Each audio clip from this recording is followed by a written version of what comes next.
Thank you. Thanks very much for the introduction. It's great to be with you this afternoon. And so I'll just share my screen.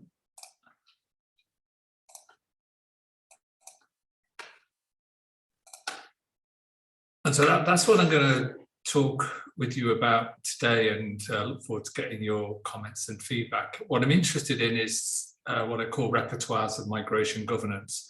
And so this is part of the project that Beatriz just referred to, which was a European Research Council project between 2014 and 2019, which was trying to understand more about the drivers of migration governance. So not the drivers of migration, but the drivers of governance, to look more closely at decision-making processes and the kind of assumptions that inform those processes. And so from that has emerged this focus on that I'm going to talk about today, which is the European Union. In the wider project, we also looked at regionalism in North America, South America, and Southeast Asia. So the main arguments that I'm going to try to develop in the next few minutes are, first of all, that it's representations of a normality of international migration that create what I call a sensible environment for decision makers. What I mean by this is that we're very focused on crisis, and what I argue is that actually there are underlying understandings of what is normal about migration, about the causes and effects of international migration, that create this sensible environment. A sensible environment is an environment that makes sense for decision makers. It's plausible, but not necessarily accurate. So one of the main arguments that I will make is that it's not that underpinning all responses to crisis are actually understandings of what is normal about international migration, which create this kind of plausible, sensible environment for decision makers. And I would argue that in Europe, migration, the normality of migration is a kind of long-standing concern about large-scale and potentially uncontrollable migration flows, which I think can be traced back at the European Union level to the end of the Cold War, so the late 1980s, early 1990s, and we still see it today, concern about large-scale and potentially uncontrollable flows. I would argue for the decision makers that creates a plausible, although not necessarily accurate, environment in which decisions are made, and understanding what is normal about international migration, a concern about large-scale, potentially uncontrollable flows. So I then argue that it's these representations of this normality that shape responses to crises. So these representations of normality are based on underlying perceptions of the causes and effects of international migration. And governance systems themselves are key drivers of international migration, and it's governance that I want to explain in this analysis.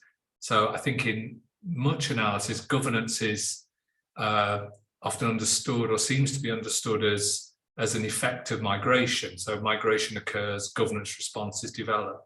What I argue is that governance systems themselves, through the borders and boundaries that they have and the categorizations that they develop, are themselves key drivers of migration. And what I also argue is that distinct repertoires of migration governance develop, and in Europe we can see this repertoire at a regional level. So those are the kind of elements of the argument that are going to develop around this idea of repertoires, seeing governance as something that is more independent in this analysis, something that has much more of a structuring role as a driver of migration itself, and of course this relationship between normality and crisis. And what I've deliberately not done is begin a talk about migration governance in Europe, a picture of migrants on boats. I've lost count of the number of presentations I've been to, which begin with some image of migrants on boats. Now, I think that is obviously really important to the contemporary challenges of migration, politics and governance in Europe. But I think that is also a particular framing of the issues. Obviously, much migration to Europe occurs through regular labour and family channels. Most migration occurs through those channels. But of course, there's an overwhelming focus on what are defined as irregular flows of migrants and refugees, often by boat. And that's often is used as a frame then for any discussion of migration governance in Europe. And I've deliberately not started with that kind of representation of migration.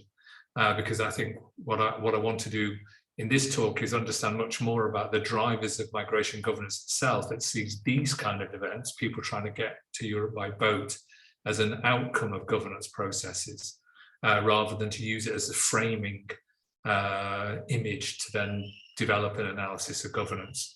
So those are the main arguments. And I've kind of tried to create a little diagram to illustrate it a little bit. So I'm interested in governance. What I'm interested in is explaining governance.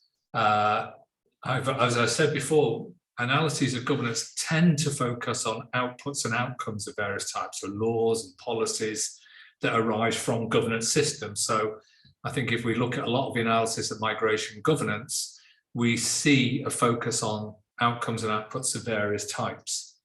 What I want to do, I've put in this box, the blue box, because I think often governance itself is not particularly clearly specified what is meant by governance. And what I try to do is develop a dual meaning of governance, which has two components. First of all, I would argue that migration governance requires some kind of conceptual representation of change in underlying economic, political, social, demographic, and environmental systems, and then efforts to manage or steer those changes as understood and represented. So I think it is important to try to be clear about what I mean by governance. And so as you'll see in that blue box, I think it has a dual meaning. One element of that is conceptually trying to understand the factors that could cause migration itself. And I would say that they're economic change, political change, social change, demographic change, and environmental change. They are potential drivers of international migration. And once that there is some kind of conceptualization of the effects of these changes, then governance systems must come up with efforts to manage or steer these changes as they are understood and as they are represented. So what I do in this talk is I focus on, my talk here is focused on this blue box, not the green boxes. I'm interested in the kind of conceptual representations that occur within governance systems, which inform the kind of responses that develop. So hopefully that diagram helps elaborate a little bit. And obviously there are important feedback mechanisms. So I would argue that the outputs and outcomes that we see on the right-hand side in this diagram are very powerfully shaped by underlying conceptual representations of change in underlying social, economic, political, demographic, and environmental systems, and efforts to manage or steer those changes understood, which I argue is a way of, in a sense, defining what migration governance is. And then those understandings have powerful effects on the outcomes or outputs of governance systems. So to illustrate that with a kind of a story, which I think maybe tries to represent that diagram in more intuitive terms, this photograph is a meeting in Ankara that occurred in October 2019 of, well, 4 men who were in positions of responsibility at that time. You've got the German Interior Minister, who I think is on the right, the Turkish Interior Minister, who's next to him. Then you've got the former EU Migration Commissioner, and on the left, you've got the French Ambassador to Turkey. And why were they meeting in Ankara in October 2019? Well, they were meeting to discuss irregular sea crossings from Turkey to Greece. What they were concerned about was an increased number of people making irregular sea crossings. And it was bringing to their mind the events of 2015 and 2016, when large numbers of people crossed from Turkey to Greece, and what was then referred to as the migration crisis or the refugee crisis. And they were meeting because they were concerned about that the numbers were increasing, and that they were trying to come up with some kind of agreement on what should be done. Now, why I find that interesting is that in what they were doing was a meeting based on a representation of a possible future event, increased numbers of people traveling by boat, which was then shaping actions based on an understanding of what had happened in the past, of what was going on at the time, and of what might happen in the future. And so in this sense, I think this helps illustrate how migration governance occurs in the shadow of uncertainty, where facts and values and beliefs elide, where they come together. So facts, data, evidence, information combined with values and beliefs about migration, about public reactions to migration, about the effects of interventions. And what these four men were talking about was some representation of migration based on their past experiences in the shadow of considerable uncertainty and with quite high levels of risk associated with the decisions that they made, risk of various kinds. So obviously for migrants, but also political risk for these leaders and the governments that they represented.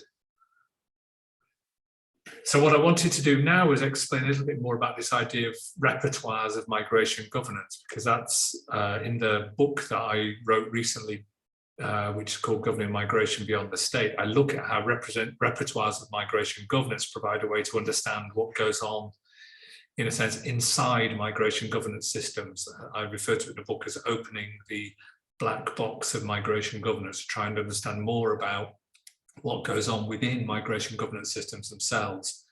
And I won't go into too much methodological detail, but what I did, or my research team and me did, in Europe was more than 100 interviews with what we call elite actors, elite defined by role, in the sense that they are making or shaping decisions about migration. We interviewed across the institutions of the European Union and in 13 European Union member states, with people in elite roles. So that was people who had been in positions within interior ministries in terms of political leadership, senior roles within the European Commission, the Council Secretariat, people in the permanent representations of member states, and the delegations of international organizations to the European Union. We also spoke with civil society actors, the kind of the umbrella organizations that operate particularly European Union level, in order to understand more about the way in which these actors make sense of their role, the challenges they face and their relationships with each other. And on the basis of these interviews and other forms of analysis, we developed this idea about repertoires of migration governance.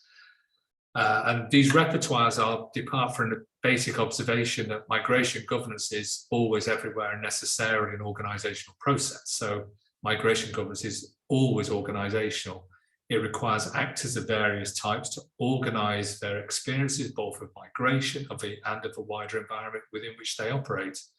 So migration governance is always organizational. It's always about how people within organizations understand what they're supposed to be doing, how they relate to their colleagues, how they understand the challenges they face, and how they relate to other organizations.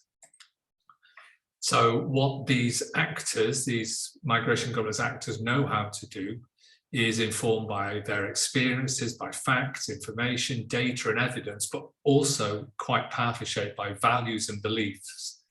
And these can coalesce through interaction with others into knowledge of, about, for, or against international migration.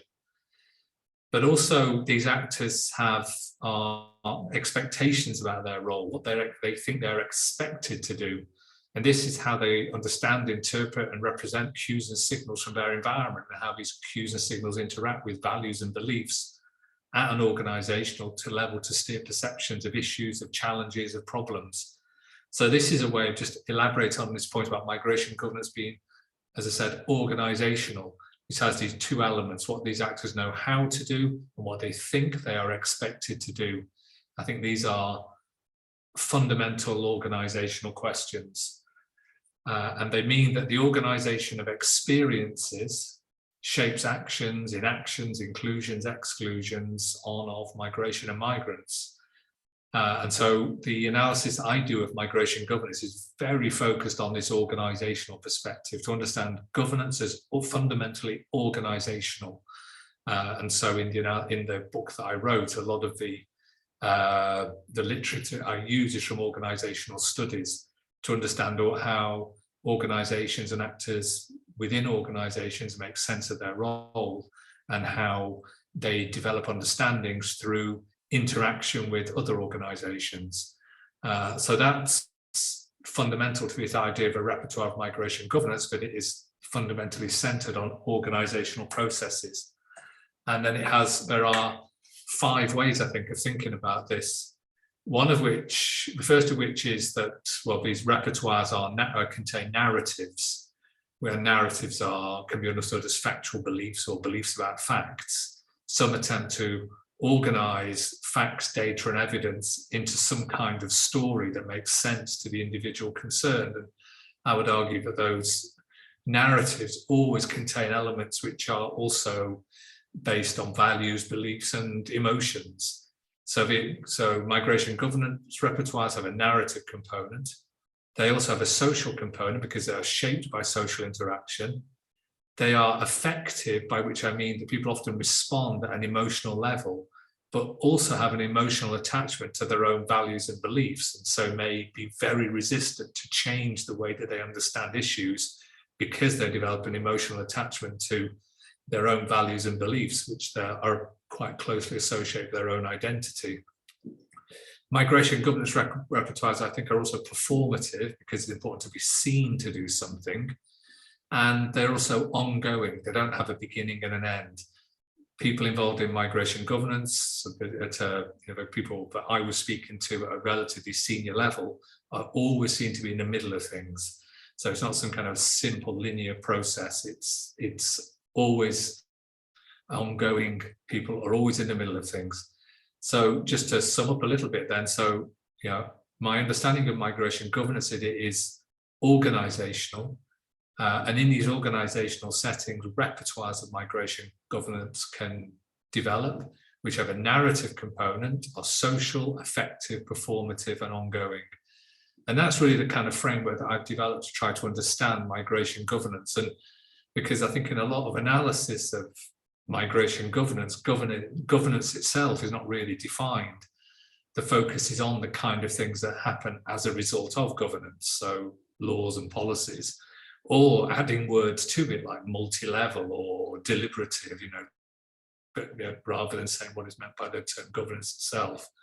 So what I try to do is come up with some kind of understanding what governance itself means.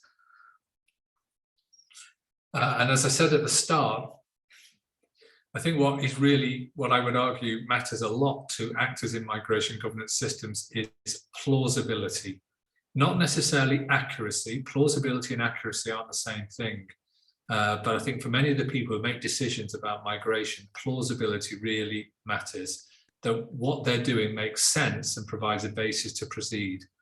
And to go back to the point I made at the start, this idea that there is potential large-scale migration to Europe, or the potential for large-scale migration to Europe, I think does make sense to significant numbers of elite actors and provides them a basis to proceed. Now, it might be questioned, there might be doubts about the accuracy of that, but I think if you wanted to understand the history of the recent 30 years of EU cooperation, or the last 30 years of EU cooperation on migration, it's important to understand the importance or fear of large-scale and potentially uncontrollable migration. So whether accurate or not, I think that is an understanding that makes sense to significant numbers of elite actors, and for them is something that needs to be avoided. And on the basis of that kind of understanding, responses have developed at European Union level to try and avoid that kind of scenario. So what I was going to do now was kind of elaborate a little bit more to try and illustrate some of these conceptual themes with some kind of empirical evidence derived from the interviews that I did and that my colleagues did while we were doing this research over 5 years. We did the research between 2014 and 2019, so really right through this so-called migration or refugee crisis. So what I'm going to do is just address kind of 4 questions that are empirically expressed, which I think illustrate how actors in migration governance systems try to make sense of their role. And I put this in terms of 4 questions which are expressed quite intuitively. So I would argue that actors in migration governance systems are going to have to try to figure out what's going on out there, what's happening. Got to come up with some kind of understanding of what's going on out there, whether the kind of underlying issues they're supposed to be dealing with, perhaps whether they need to be dealt with, whether there are particular priorities or challenges, that kind of thing, because that feeds into the second point. How can we choose our priorities? The third point I make is, well, who are all these people at this meeting? Because migration governance has become a very densely populated field. As we were doing our research in the European Union, it soon became clear that virtually all directorate generals within the European Commission, so all the basic organizational units of the European Commission, were to some extent in the migration business. So there's been a big increase in the kind of the number of actors involved in the migration governance field. And the fourth question that actors in migration governance systems must ask themselves is, well, does that make sense to us? If we are going to proceed on the basis of some kind of understanding of what's going on out there, we choose our priorities, but does it make sense? Is it plausible? Can we actually proceed on this basis? And as I've said before, making sense means plausibility, not necessarily accuracy. And I think in the area of migration, it's very difficult, given that it's fundamentally, I think, a contested issue, to come up with some kind of set of universal truths to inform policy. Policy is always likely to be based on some kind of plausible story about what's going on that combines evidence, facts, and information, but is always shaped by values and beliefs. Because as I said, I just don't think that, I don't think we can say that policy can be based on some kind of set of incontrovertible truths about migration. It's a contested issue. And it's always the case that facts, data, evidence, and information will be shaped by values and beliefs, and of course are also in the shadow of considerable risk and uncertainty as well. So now, just to illustrate a little bit more with some of the evidence from the research, the first question is, well, how do people figure out what's going on out there? And this quote, I mean, there are many quotes in the book, but I'm just kind of choosing something to illustrate to you the wider point. This is a quote from somebody who was working for an EU border control agency, and I guess people will be able to guess what that is.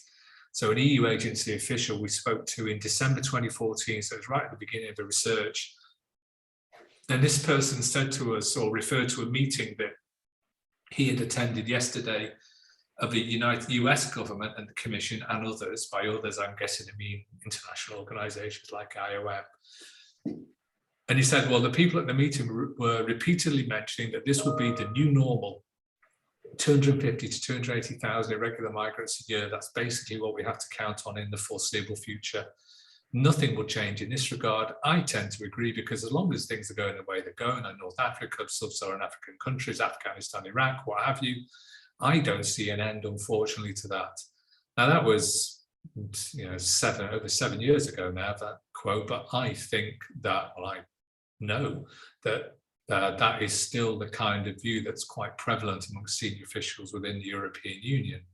Now, you can ask yourselves whether that's plausible, accurate, but I would argue that for the people who, this kind of official operating within Frontex, senior commission officials, representatives of the US government, these are the kind of concerns that often inform their deliberations. This is the kind of what I mean when I talk about plausibility rather than accuracy. It makes sense, provides a basis to proceed. But this now is another quote from a European Commission official. This is basically 3 years later. This is referring more specifically to the kind of pressures that not just are trying to understand the issues, but also the context in which decision-making occurs. So this person said to us, well, when you're asked to act with a fast pace, there's little time to learn from what is working, what is not working. No, you have to make decisions and you have to intervene in terms of reasons, stepping up interventions and so on in a short time span. So from this point of view, it is a challenge because you don't have all the time you would like to have in order to do certain things, have the time to properly evaluate.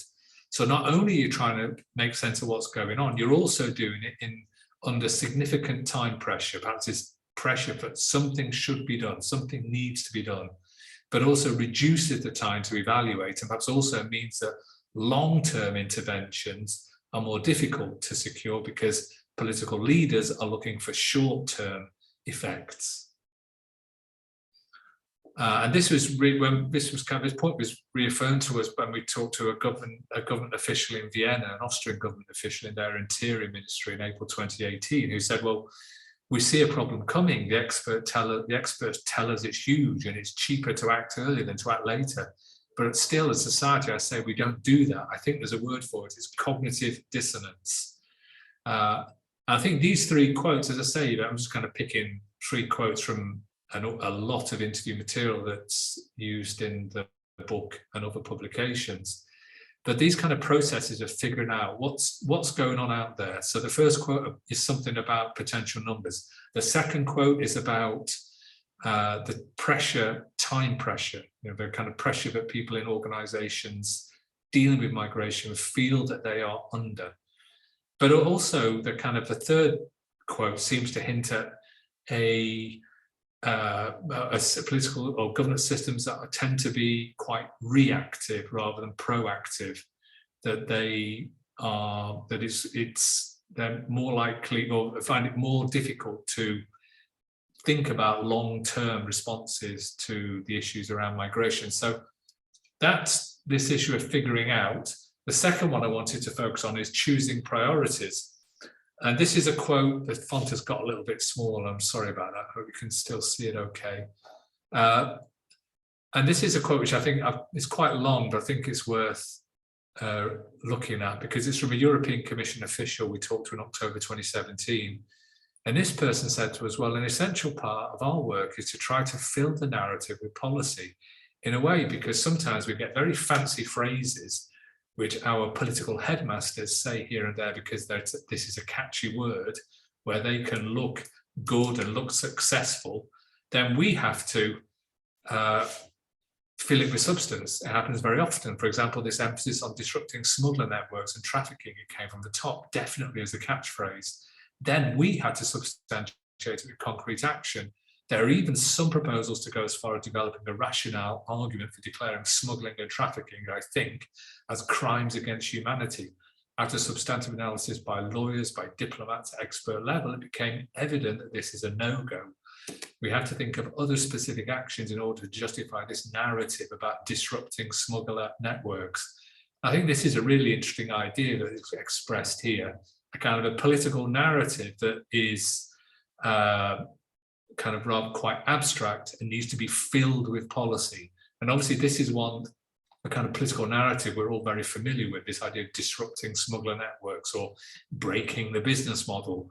And they're quite difficult to fill with substance, as this commission official suggested. So choosing priorities can be quite difficult to move from the abstract representation of issues to the concrete development of measures designed to deal with those issues. A second quote is from, well, it's the same month, but a different official in a different part of the European Commission. But this person said to us, well, if I say we need to focus more, invest in root causes as a start to provide alternative livelihoods or build socio-economic infrastructure, it's going to take forever. All the heads of state and government sitting over there have a 4-year term. They're not interested in what will probably be in the long run. Instead, then, what we will do is that we will give them something on stepping up the training of officials, allowing Libyan Coast Guard to turn around ships within Libyan territorial waters. It'll have a direct effect, which is very, very communicable and a good deliverable for the public for the next European Council. Sometimes the long-term solutions that you would think personally and professionally would be the right way to go about it will not fly politically. That's not only related to migration, that's basically everything we do.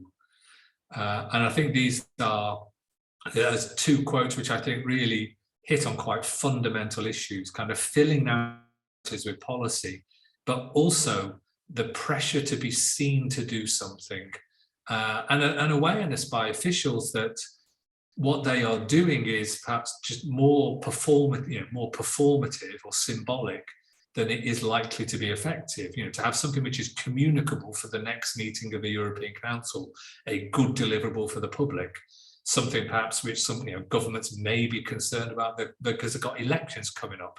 So only today we receive reports that obviously the French government is very interested in delivering on migration in the run-up to the presidential elections. So clearly the French see their presidency of the European Council at the moment as a way to try and convey some messages to the public about migration, and I suppose in particular about being tough on migration, and perhaps also being quite tough on within the Schengen system as well. Certainly in terms of what is being communicated, how that's turned into policy is perhaps a different question.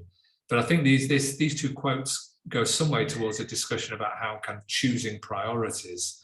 And the final point, the third point is, who are all these people at this meeting? Well, as I said before, migration governance is now quite densely populated, and it also stretches beyond the European Union. So while we were doing our research, we also came across these dialogue processes which occur beyond the European Union and also occur in other regions as well. So the European Union, as we all know, is very interested in how it can co-opt neighbouring states within its own framework of migration governance, what's sometimes referred to obviously as externalization. And this quote, in a sense, is part of that story. This is an interview of a European Commission official in December 2015, who was particularly working on this external dimension. And it begins with a story which is a particular bilateral relationship with the Egyptian government. And what he's referring to is an attempt to build cooperation with the Egyptians, and the Egyptians were keen to develop cooperation. That's why, and so to go into the quote, that's why the Egyptians like it with all the meaning.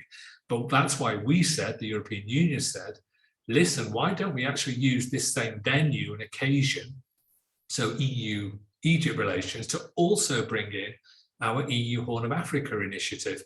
And that was we turned it into the Khartoum process, which is a wider regional consultation process. And as this person goes on to say, all the people will be there. It's sponsored by you, African Union, and we want you to retain an important role in this. Everybody would come, including Eritrea, which obviously would be a country that's quite difficult to deal with. Then there were bilateral, very heavy negotiations from October to the end of November 2014, in between Khartoum and Rome. Then we got to Rome, where the declaration was endorsed at the ministerial level. Now we're actually starting to, as I said, prepare the first projects. And so what you're creating is what we see is a very densely populated field, large numbers of seminars and meetings. And in a way, the centre that I direct here at the European University Institute, we're also involved in corporations which involve us in working in these meetings of various kinds of partners, actors, stakeholders in Europe and beyond the European Union. I'm sure anybody who works on international migration will encounter these kinds of settings where a whole range of different kinds of actors and organizations come together. But also I think the meetings themselves can also serve purposes which aren't just to go through the agenda, but also because they become arena venues at which people interact and get to know each other. And within the European Union, what we found in particular was what we call the dynamic of like-mindedness, that officials from countries that share similar perspectives would often meet outside of the meeting. So what this quote said is, well, you don't just hold the formal meeting and go back to your hotel room, but we get together again afterwards and discuss things on a much more informal level. That's crucial. It's not just once a month in Brussels. This exchange of ideas across borders, of course, also makes a big impact, because you get to see another way of looking at things. So repertoires of migration governance contain this social component. It's not only meeting, it's also interacting, sharing ideas, developing perspectives from countries which, as I said, are perhaps like-minded, share a similar perspective on the issues to your own country. And within the European Union, I think there are kind of groups of states which are more or less like-minded. These change over time, but I think it is quite a significant dynamic which we could think of as more kind of horizontal at the kind of intergovernmental level rather than vertical, converging around the European Union. So I think that this dynamic is quite interesting in EU at the moment as they try to reach agreement on what they call the Pact on Migration and Asylum, where you have maybe ideas about a vertical dynamic to converge on common European standards, but at the same time you have a horizontal dynamic of groups of states which are like-minded and more prone to collaborate with each other. And so the final of these intuitive questions, well, does that make sense? And this was an official from the German Interior Ministry in March 2018 who said to us, well, we also feel kind of, yes, confirmed in the certain premises we always made. Unfortunately, sometimes not the right conclusions were drawn from the actual knowledge which was available here at the level of experts, so that this enormous influence could take place in the dimension we have seen. So that's referring to the flows of refugees to Germany, 2015, 2016 in particular. But what this person was referring to as and went on to explain in more detail, which I couldn't get onto just one slide, but actually the way that they responded was based upon a longer standing understanding of the dynamics. So as this person confirmed in the certain premises we always made. And to go back and perhaps with some kind of symmetry to the first quote, if you remember the first quote about from the Frontex official, this is from a quote from a European Commission document, so a communication for European Commission in June 2016 on the external dimension of policy. And this document refers to external migratory pressure as the new normal, both for the EU and for partner countries. This requires a more coordinated, systematic and structured approach to maximise synergies and leverages. It goes into a lot of jargon now, of the union's internal external policies to succeed needs to reflect EU interests, interests of our partners, clear objectives, clear way forward, etc., etc. So it becomes just jargon at the end. But the first line, the new normal, and why I find this interesting, we go back to the very first quote I showed you. Yesterday at this meeting of the European Commission, others, they were repeatedly mentioning this will be the new normal, December 2014. And then in a European Commission document in June 2016, external migratory pressure is the new normal. And it goes back, in terms of what I was talking about, does that make sense? Well, I think this idea of the potential for large-scale, uncontrollable migration plays a very important role in creating this sensible environment that makes sense to the actors involved, is plausible, but not necessarily accurate. And if we want to understand what's been going on in Europe for the last 30 years, I think we need to understand this concern about large-scale and potentially uncontrollable migration flows as a key driver of European Union migration governance and as a kind of shaping, and has been powerfully shaped by this repertoire that I referred to earlier. So to sum up, as I've tried, hopefully I've been able to get these points across, but I'll repeat them again, just in case I haven't. So first of all, I think migration governance is always everywhere necessarily centered on organizations developing an understanding of what's going on out there and deciding what to do next. The subsequent representations, they may become embedded in migration governance repertoires that are narrative, social, affective, performative, and ongoing. And in Europe, a perceived normality of migration, which is concern about large-scale and potentially uncontrollable flows, creates a sensible environment that structures responses. So this is what I mean when I talk about the drivers of migration governance. I focus on organizations, how they understand what's going on, what they decide to do, how representations of migration become embedded in repertoires, and in Europe in particular, not the same in other regions, but in Europe in particular, a particular understanding of what is normal about international migration creates a sensible environment that is plausible, not necessarily accurate, and that structures responses. And so this is where I bring in the picture that many people or many presentations I've seen might start their discussion with. So the pictures that we become familiar with of people trapped at borders, fences, and you could replicate this with pictures of people in small boats in the Mediterranean. This is people at the Belarus-Polish border. But this is an effect, it's not a cause of European EU migration governance. It's the way that European EU migration governance has developed over the last 30 years plays a powerful role in creating precisely this kind of situation and the perceived need to deter people from making journeys towards Europe.